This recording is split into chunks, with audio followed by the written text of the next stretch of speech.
하나님의 말씀은 히브리서 10장 1절부터 18절까지 한 절씩 번갈아 읽겠습니다. 율법은 장차 오는 좋은 일의 그림자요 참 형상이 아니므로 해마다 늘 드리는 바 같은 제사로는 나오는 자들을 언제든지 온전케 할 수 없느니라.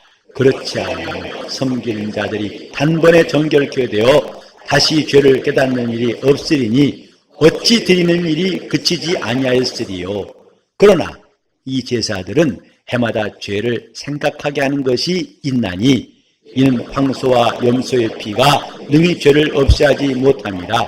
그러므로 세상에 임하실 때에 가라사대 하나님이 제사와 예물을 원치 아니하시고 오직 나를 위하여 한 몸을 예비하셨도다.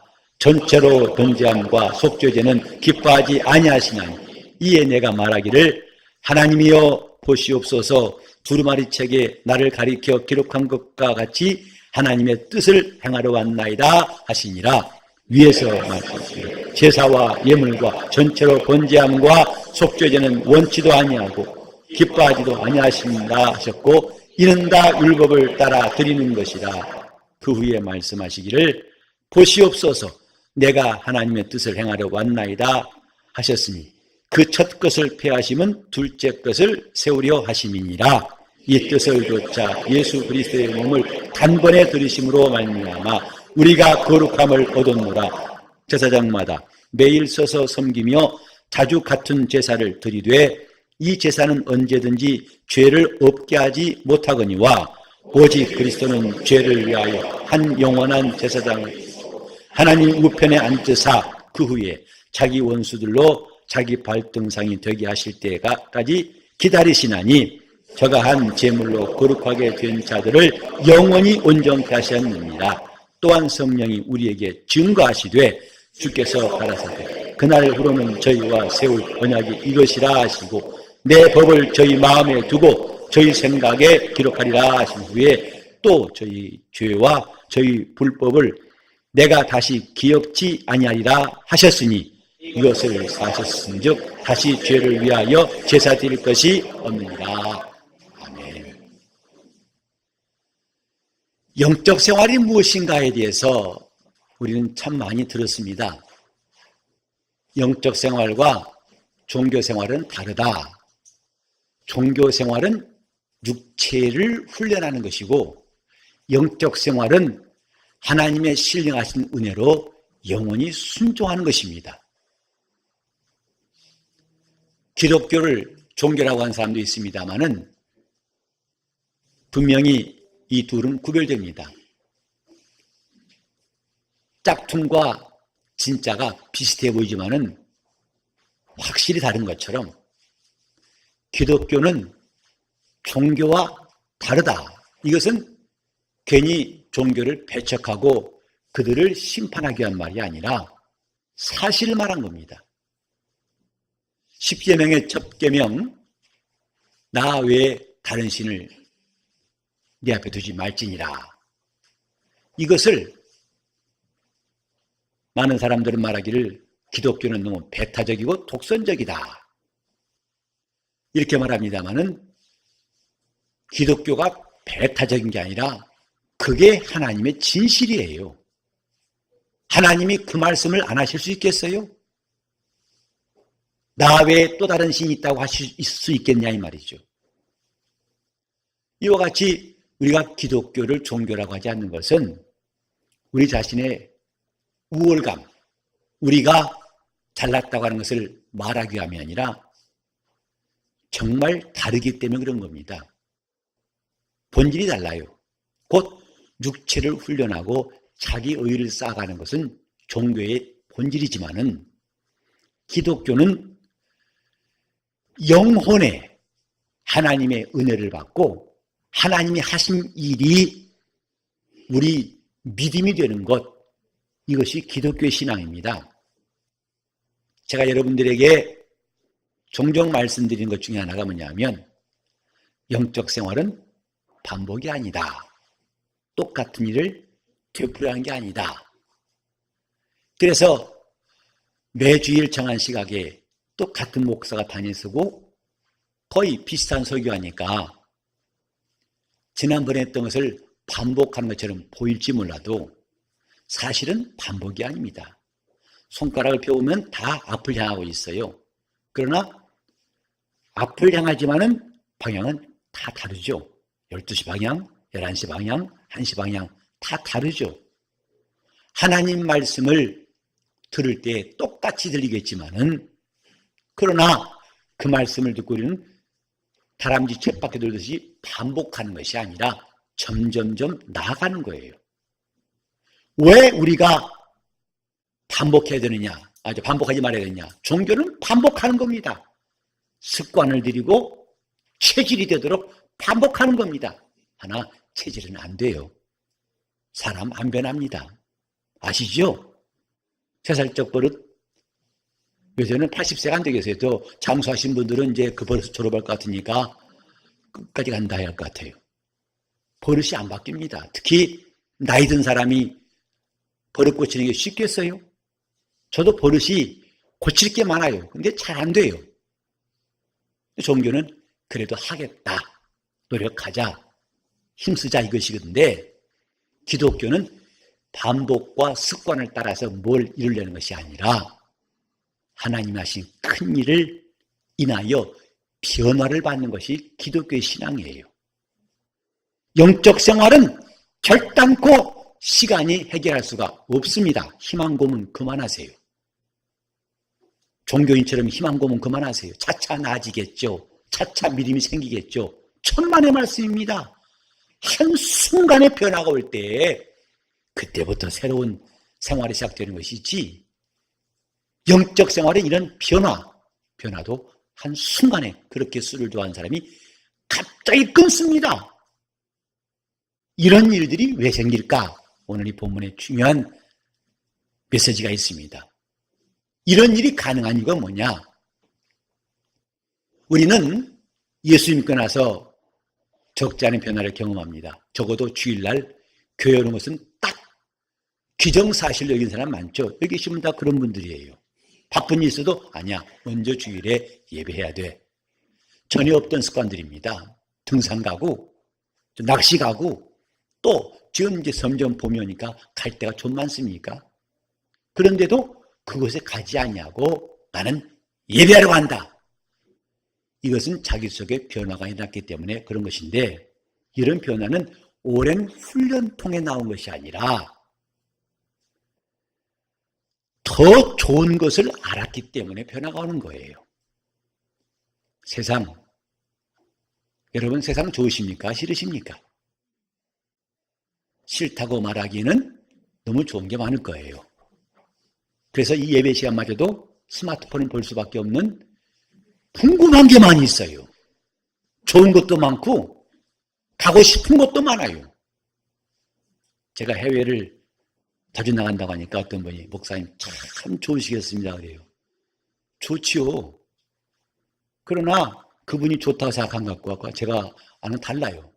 저는 하나님께서 내 지경을 넓혀주셔서 너희는 가서 모든 족속으로 제자를 삼으라.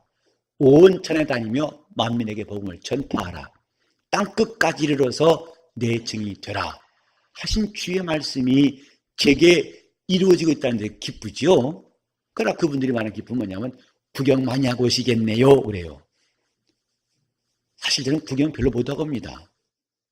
그러나 앞으로 우리 성도들이 나가면 저도 덕분에 구경하려고 그래요. 여러분 덕분에. 제가 한번 중국 갔더니 목사님 가시거든 장가게 들렸다 오세요 그래요. 나는 가게 이름인 줄 알았어요. 쌀가게나 분가게인 줄 알았더니 그게 유명한 관광지도군요. 장가게라고 그래요. 좀 그 나라면 그 중국말로 하면 다른 발음인데도 우리 한자로 있다 보니까 그게 이름이 있는데 또 전에 중국의 9.11이라는 곳에 가서 세미나 하는데 그 세미나 끝나면 밤중에 이제 그 목사님이 그 강에 그 도시에 흐르는 강인데 잠깐 배를 태워줬어요. 근데 그 여행사 직원이 배 빌려준 사람이 여기 좀만 하루만 내면은 여기 유명한 곳이 있는데 보고 가라고. 하루만 내면 된대요. 난 다음날 떠나야 됩니다. 아니, 아까운데 여기까지 와가지고 못 보시냐고. 그것밖에 못합니다. 가야 됩니다. 그랬어요. 그 사람이 대단히 의아하게 보더라고요. 왜 그런가? 세상 볼 거 많습니다. 할 거 많습니다. 먹을 것 천지입니다. 여러분 배가 다 감당할 수 없어요. 그런데 어느 날 우리가 변화받은 다음부터는 그렇게 하지 않고 이렇게 합니다. 저렇게 하지 않고 이렇게 하시오. 왜? 더 좋은 것이 보여서 그런 것입니다. 복음이라는 것은 뭐냐면 더 좋은 것이란 뜻이에요. 우리가 첫 언약과 새 언약을 알고 있는데 첫 언약에 머물지 않는 것은 새 언약이 더 좋은 것이기 때문에 그렇습니다. 우리가 이스라엘을 부러워하지 않는 것은 그들은 하나님의 백성으로 택함받았지만은 우리는 그들보다 더 좋은 명분이 있어요. 하나님의 자녀가 되는 명분을 새 언약 아래 있는 사람들만 받았기 때문입니다. 이렇게 신앙생활은 눈 뜰 때 제대로 할 수 있어요. 영적 생활은 눈 뜰 때 비로소 열심히 할 수 있습니다. 목사의 마음은 여러분 모든 성도가 다 빠짐없이 열심을 내고 다 봉사하고 그저 알곡 성도가 되기를 매일매일 기도해요. 하지만 잘 안 돼요. 왜냐? 눈 뜨지 않고는 이런 말이 안 들어옵니다. 밭에감 주인보와 같이 자기 모든 소유보다도 더 좋은 게 보인 사람들이 즉시 가서 소유를 다 팔아가지고 밭을 사는 것이지, 이건 시간 지난다 되는 것이 아니라 은혜 받아야 됩니다. 변화 받아야만 일이 가능하다 이 말이죠. 더 좋은 것, 은혜 받은 사람들은 더 좋은 것을 가진 사람들이에요.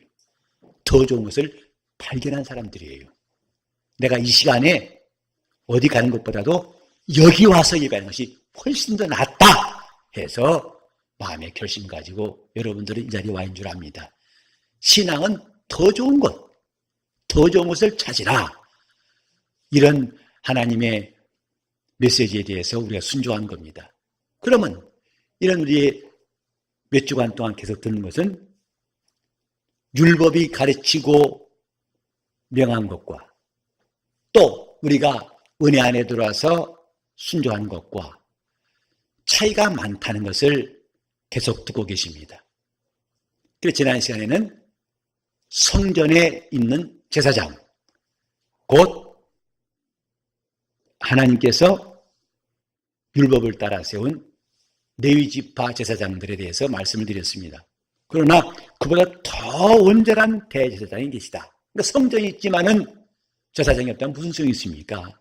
성전은 하나님을 만나는 곳, 그분을 섬기는 곳입니다. 그런데 그 섬기는 곳에 반드시 있어야 할 것이 제사장이고, 그 제사장이 해야 할 일은 죄를 사하는 것, 속죄하는 것과 하나님을 섬기는 것과 축복하는 것을 맡았다고 말씀드렸는데, 이제 그 일을 온전히 이루신 이가 예수라는 것 지난주에 말씀드린 것입니다. 그런데 그 제사장이 속죄하고 하나님을 섬기고 또 하나님이 주시는 복을 사람들에게 받게 하기 위해서 꼭 필요한 게 뭐냐면 제사예요. 제사는 제사장의 중요한 임무입니다.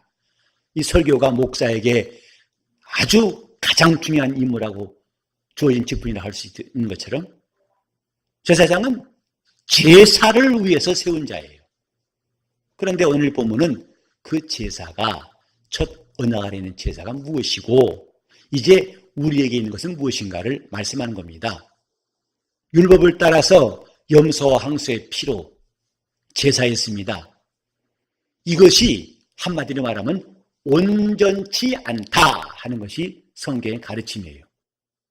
율법을 따라 제사한 그것이 온전치 않다. 그런데 우리에게는 온전한 것이 있다. 이 본문의 말씀이에요. 더 좋은 것이 있다. 이 말씀입니다.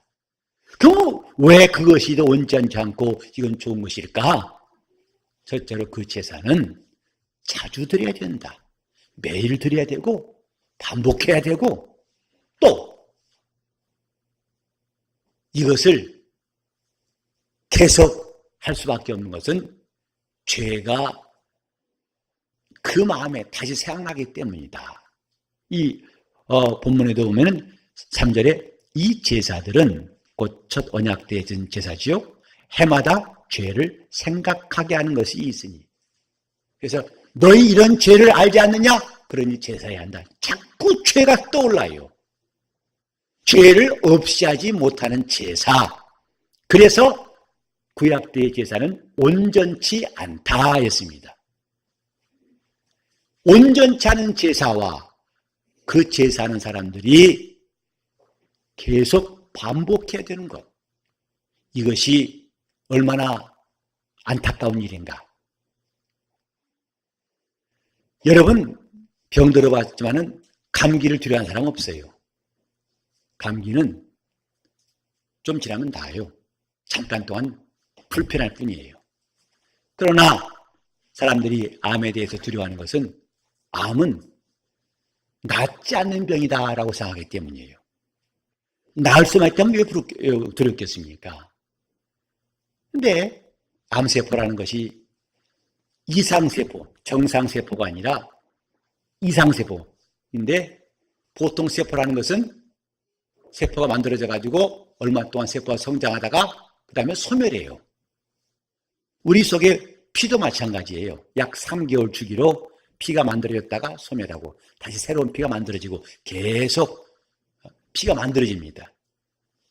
근데 암세포라는 것은 어느 때까지만 성장한 게 아니라 계속 성장해요.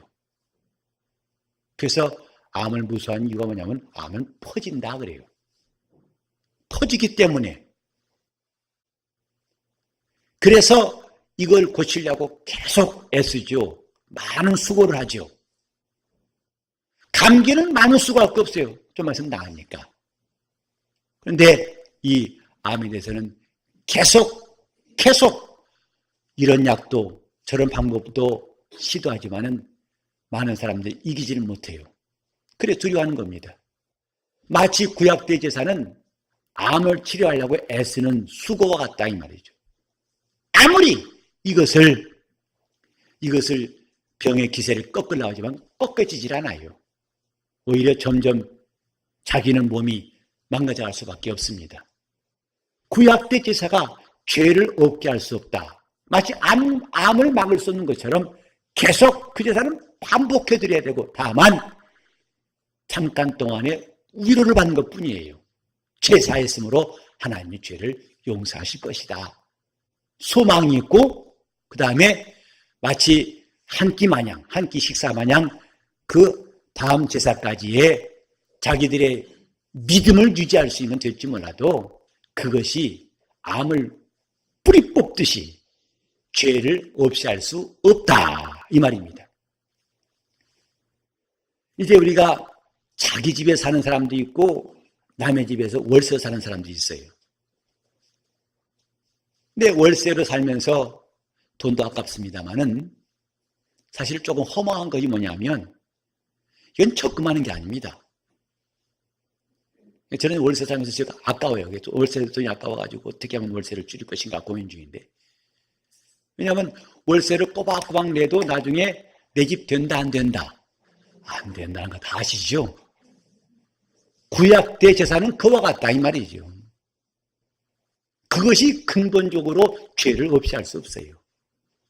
내 집을 사서 살면은 그때 물론 형편이 좀 어려우신 분들은 은행에 융자 받겠지만은 돈인 분들은 집을 딱 사가지고 들어가 살면 그 다음에 걱정 없어요. 우리 주님께서 이 첫 언약 때의 제사와 다른 제사를 들으셨다. 어떤 제사냐? 한 영원한 제사를 들으셨다 그랬어요. 여기에 한이란 말은 단번에란 뜻입니다. 이 본문에도 2번이나 나와요. 바로 2절에도 단번에 정결케 되어라고 했고 10절에도 그리스도의 몸을 단번에 들이심으로 말미암아 그랬어요. 그리고 이 외에도 히브리서에 단번에라는 말씀이 몇 번 더 나옵니다. 제가 이 설교를 준비하면서 아주 마음에 와닿은 단어가 단번에예요.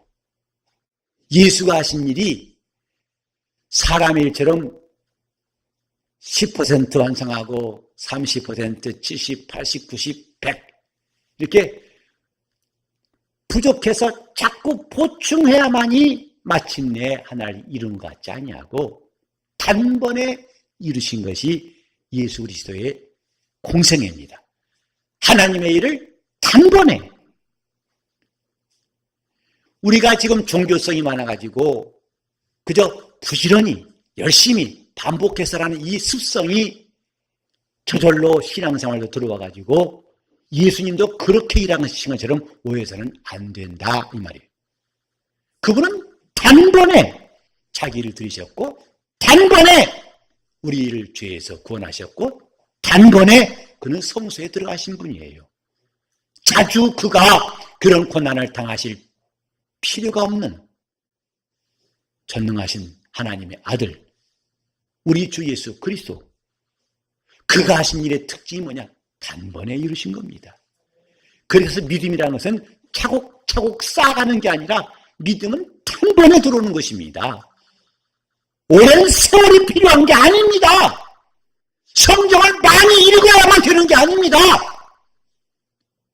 진짜 믿음은 단번에 들어와요. 그 순간에 바뀌는 겁니다. 이런 믿음의 특징에 대해 우리는 잘 기억해야 됩니다. 우리 믿음이 이렇게 단번에 배려받을 수밖에 없는 이유가 뭐냐? 그가 행하신 단번에 이루신 일이고 영적인 일은 이렇게 단번에 이루어지는 거예요.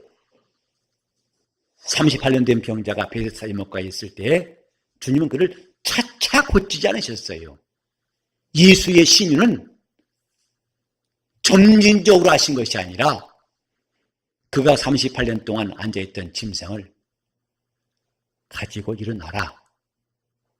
또 야이로의 딸에게 주님이 달리다굼 하시니까 그가 단번에 무덤에 있던 나사로에게도 나사로야 나오너라 하니까 그가 바로 수족을 동인처럼 걸어 나왔더라 했어요.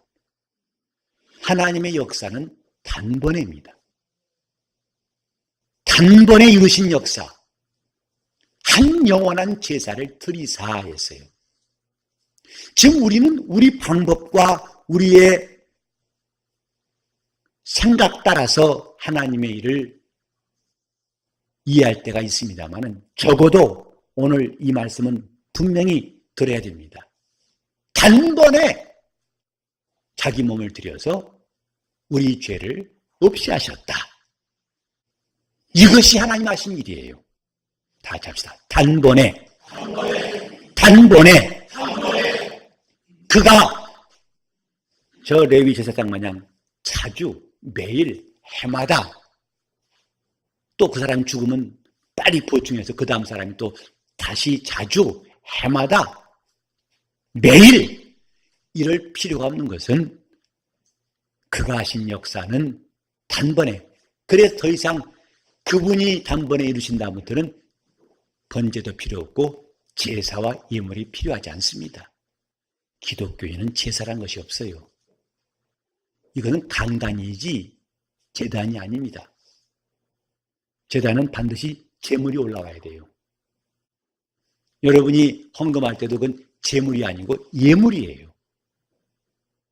이것은 단번에 그분이 이루셨기 때문에, 즉 다시는 반복할 필요가 없기 때문에 우리가 이제는 예물을 드리고 강단에서 말씀을 전하고 그 말씀을 듣고 하나님을 섬기고 순종하는 겁니다.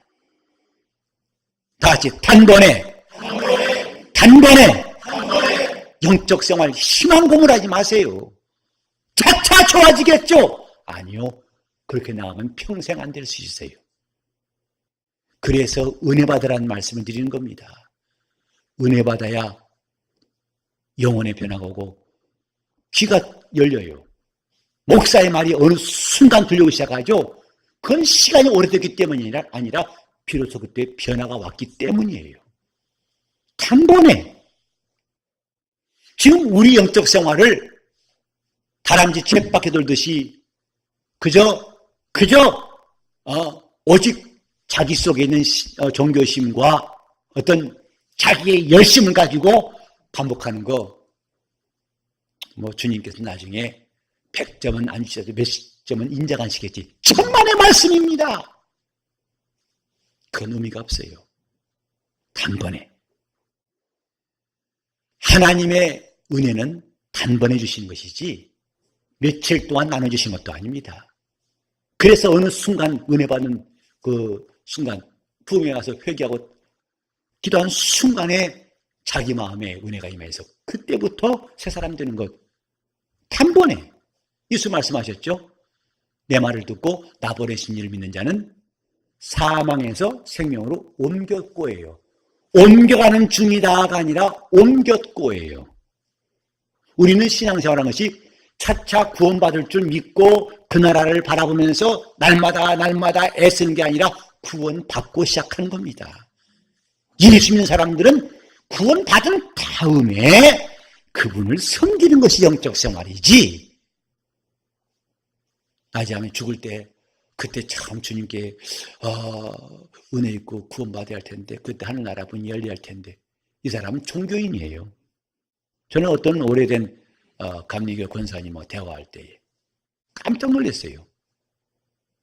어떤 신앙적인 문제 때문에 상담하다가 권사님, 그럼 왜 예수 믿으십니까? 차차 구원받으려면 믿죠? 수십 년 동안 믿었답니다. 그럼 지금 구원 확신이 없나요? 그거 어떻게 알아요? 내가 지금 죽어봐야지 어떻게 지금 구원할 수 있나요? 정말 정신이 번쩍 나더라고요. 이건 아니다 이 말이에요. 그냥 육체 연습이지 자기 영혼에 변화가 오지 않는다면 이건 절망입니다. 차차 구원받을 줄 믿고 했는데 그만 차차 저기 전에 죽었다면 지금까지 한 거 뭐가 되겠습니까? 우리는 단번에 이루신 주의 역사를 좀 헤아릴 수 있는 지혜가 필요하고 그분의 말씀을 깨달을 수 있는 어린아이 같은 마음이 필요합니다. 어린아이들은요 금방 고지들어요. 특징이 그렇습니다. 그래서 이거야 진짜 와 그럽니다. 나이 들어가 보세요. 머리 굴려요. 진짜야? 나중에는 헤이 공갈 치네 그러죠. 정말도 안 믿어요. 얘는 비록 나이 어려도 어린아이를 졸업한 애입니다. 앞으로 어린 취급해 주세요. 너 다 컸구나 어려서요 앞으로. 비록 아직 유치원 안 들어왔어도 너 벌써 컸냐? 그렇게 하세요. 원래 어린아이 특징이 뭐냐면 고지들어요. 그래서 복음도 마음이 가난한 자, 곧 어린아이에게 그 말씀이 들어오듯이 쑥쑥 들어오려면 어린아이가 돼야 되는데 그건 복음의 속성상 그런 것이다 이 말이죠. 단번에 믿을 수 있어야 제대로 믿는 겁니다. 우린 그러면 이렇게 예수께서 단번에 이루신 이 놀라운 일들, 은혜도 우리에게 단번에 주신 것이고 구원도 단번에 주신 겁니다. 복도 우리에게 이미 주셨다고 성경에 말씀했어요. 에베소 1장 3절에 예수 그리스도 안에서 하늘에 속한 모든 신령한 복으로 복주사 했어요. 차차 주시는 것이 아니라 복주사. 근데 지금 그것을 다 받지 못했다고 아마 여러분 생각하실 거예요. 목사님 저도 받긴 받았는데 아직 1%밖에 못 받았어요. 앞으로 받을 게 훨씬 많아요. 차차 주시겠죠? 아니 이미 주님 손을 떠났어요. 우리에게 신유도 능력도 복도 생명도 주님이 주셨다 이 말이에요. 과거형에 주셨어요. 근데 왜 못 받는가? 첫째는 우리가 오늘 들은 말씀처럼 오해해서 종교 생활하듯이 해서 아직도 내 정성이 필요하고 아직도 내 노력이 더 필요한 줄로 생각한다면 은혜 받기는 아직도 멀었습니다. 이런 영적인 것 따라합시다. 영적인 것은 시간을 초월하고 시간에 의지하지 않는다. 시간 지나야란 말을 좀 빼세요. 적어도 하나님의 선물과 그의 나라와 그의 역사하심에 대해서는. 그래서 세월호 학기라는 말씀이 있는데요. 그것은 시간을 말하는 게 아닙니다. 기회란 뜻이에요.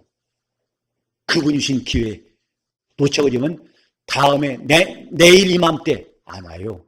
내년쯤 오겠지. 약속할 수 없어요. 그래서 기회를 사라고 성경이 말씀하신 것이죠. 그럼 우리는 이런 은혜를 어떻게 하나님의 이런 사랑과 은혜를 어떻게 받을 것인가? 첫째로 믿음을 가지는 것이 중요합니다. 믿으라 했어요. 마음에 믿으면 라고 로마서 10장에 말씀했죠. 그래서 믿음은 우리 인간이 행해야 할 수많은 노력과 수고와 고행을 다 대신하는 겁니다. 그래서 인간이 아무리 의롭고 모세같이 대단한 신앙의 사람일지라도 그의 행함보다도 더 나은 것이 믿음이에요. 믿음은 하나님의 역사를 그대로 우리에게 옮겨오는 거예요. 단번에 이루신 것을 우리에게 아주 전체를 다 옮겨올 수 있는 게 믿음이에요. 믿음은 바라는 것들의 실상이고 보지 못하는 것들의 증거라고 하셨죠. 지금 우리는 시간이 부족해서 성경 많이 몰라서 교회 나온 지 얼마 안 돼서 이게 아니라 단번에 이루신 것을 단번에 믿을 만한 믿음이 없어요. 계속 너를 고치셨다. 네. 예. 잠깐만 좀 잘 안 들어요. 조금 좀 기다리다가 서서히 말씀하세요. 그러면 안 된다 이 말이에요. 단번에 이루신 말씀, 단번에 이루신 속죄, 우리는 그 말씀을 믿는 순간에 우리는 구원받은 거예요. 이렇게 우리 영혼에 이루어진 변화를 실감한다면 우리는 제대로 잘 믿을 수 있는데, 첫째는 그 하나님이 주신 신령한 것들, 단번에 이루신 것들을 얻기 위해서 믿음이 필요하다. 마음에 믿으면 했어요. 마음에 믿으면, 다시 마음에 믿으면. 설교는 매우 중요한 시간이에요. 내가 그 영적인 메시지를 들을 수 있는 시간이기 때문에 그때에 나도 단번에 그 마음 말씀을 받을 수 있게 해서 우리는 미리 와서 기도도 하고 준비도 하는 겁니다. 이런 신령한 것들을 첫째 마음에 믿으면 얻습니다. 두 번째로는 이제 입으로 시인하는 단계가 필요합니다. 그래서 찬송은 그분이 하신 놀라운 일들을 입으로 시인하는 거예요. 찬송 시간이니까 우리 한번 해요. 자, 박수 치고, 그럼 안 돼. 눈치 한눈 팔지 마. 열심히 해. 이게 아니라, 알기 때문에 그 벅찬 감격을, 놀라운 일들을, 우리 중에 이루어지는 사실을, 그것을 내가 시인하는 게 찬송이에요. 아까 우리 찬송했죠? 날 구속하신 은혜를 늘 찬송하겠네. 샘물과 같은 보혈은 임마누엘의 피로다. 이 샘의 죄를 씻으면 정하게 될 것이다. 아멘! 아멘! 정말 찬송 시간은요, 우리에게는 어마어마한 시간이에요. 그래서 찬양은 능력이 있다는 것이 성경의 가르침이에요. 그건 노래했기 때문에, 마음이 편안했기 때문에 능력이 있는 게 아니라, 그 찬송은 하나님이 하신 위대한 역사를 시인하는 것이기 때문에 그렇습니다. 앞으로 우리 교회 예배가 조금 더 충만하기 위해서 많이 기도해왔고, 또 얼마 있으면 준비된 변화를 해야 한다 생각해요. 그 뭐냐면 다른 게 아니에요. 예배가 어떻게 하면 주님의 하신 일을 높여드리고 그 이름을 영원하게 할 것인가. 정말 첫 시간부터 그 큰 감동과 함께 주님이 하신 일들을 선포하고 예수 이름의 권세와 능력을 높이는 예배를 될 것인가. 이를 위해서 저는 찬양을 강화해야겠다 싶어요. 찬양을 좀 많이 했으면 좋겠다. 그건 찬송 순서를 많이 하자는 게 아니라 이 벅찬 하나님이 우리 영혼에 우리 교회에 이루신 놀라운 일들, 이미 그가 이루신 놀라운 사건들을 그 이름을 찬송하는 시간이 많아질 때 하나님 참으로 기뻐하시겠다고 생각합니다. 찬송으로 시인하고 기도로 시인하는 겁니다. 전도도 그분이 하신 일을 시인하는 거예요. 하나님이 예수 그리스도를 보내셨고 그가 우리의 죄를 담당하려 십자가에 죽으셨고 사흘 만에 죽은 자까지 살리셨고 그는 하늘에 가신 다음에 성령을 주셨고 당신이 예수 믿으면 죄사함 받고 성령이 임하실 것이고 그가 하신 일을 우리가 시인하는 겁니다. 마음으로만 믿고 믿지 말고 입으로 시인하는 거예요. 세 번째로는 단번에 이루신 일을 우리가 어떻게 얻느냐? 순종함으로 얻는 겁니다. 계속 우리는 왜 우리가 주의 말씀을 순종해야 할지를 알아야 됩니다. 순종한 사람들, 침례는 순종의 시작이에요. 침례가 옛사람과 나를 분리시켜 장사 지내고 이제는 그리스도의 명령, 그가 하신 능력의 말씀, 행하신 놀라운 일이 참이라는 것을 내가 알았으니까 이제는 부지런히 순종하여 내가 그리스도의 제자가 되겠습니다. 순종의 시작입니다. 이렇게 우리는 마음으로 믿고 입으로 부지런히 시인하고 또 우리 몸으로 순종함으로써 그가 단번에 이루신 역사가 확연하게 놀랍게 풍성하게 이루어지기를 예수 이름으로 축원합니다. 이것이 신앙생활이에요. 신앙생활은 구원받고자 함이 아니라 구원받은 단번에 그의 피로 구원받은 사람들이 그걸 믿고 시인하고 순종하여 기쁨으로 봉사하고 주를 사랑하는 것, 이것이 주님의 교회입니다. 거듭 말씀드립니다. 우리는 반복하지 맙시다. 헛된 일 끝없이 해도 자주 하고 매일 하고 매년 해도 안 되는 그 일은 다 중단하시고 이제 우리가 믿고 시인하고 순종함으로 하나님의 의에 이룰 수 있기를 예수 이름으로 축원합니다. 잠깐 한번 우리 히브리서 6장 1절과 2절 한번 읽고 기도하시겠습니다. 6장 1절과 2절 다 같이 하는 성으로 그러므로 우리가 그리스도 도의 초보를 버리고 죽은 행실을 회개함과 하나님께 대한 신앙과 침례들과 안수와 죽은 자의 부활과 영원한 심판에 관한 교훈의 터를 다시 닦지 말고 완전한 데 나갈지니라. 터를 다시 닦지 말고 제대로 신앙생활을 했다면 다시 터를 닦을 필요가 없어요. 남은 게 뭐냐? 완전한 데 나가는 겁니다. 완전한 데 어떤 성도가 아들 낳고 이름을 전달해서 이 말씀 가지고 완전한 데 나가라고 했어요. 그 이름 자체가. 우리는 하나님이 이렇게 주신 믿음은 끝없이 맴도는 게 아니라 단번에 이루신 구원의 역사가 우리 안에 임하시고 이제는 점점 더 완전한 데 나갈 수 있기를 예수 이름으로 축원합니다. 통성으로 기도하시겠습니다. 하나님 아버지, 우리 영혼이 단번에 이루신 주님의 역사를 날마다 기억하고 더 크게 깨닫고 감동되게 도와 주시옵소서.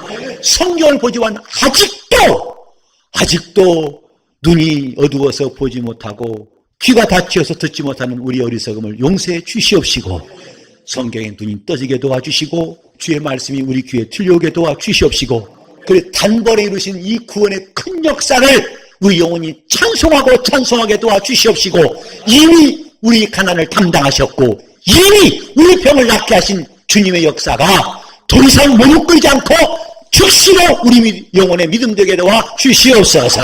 예수 이름 받들어 기도를 이옵나이다.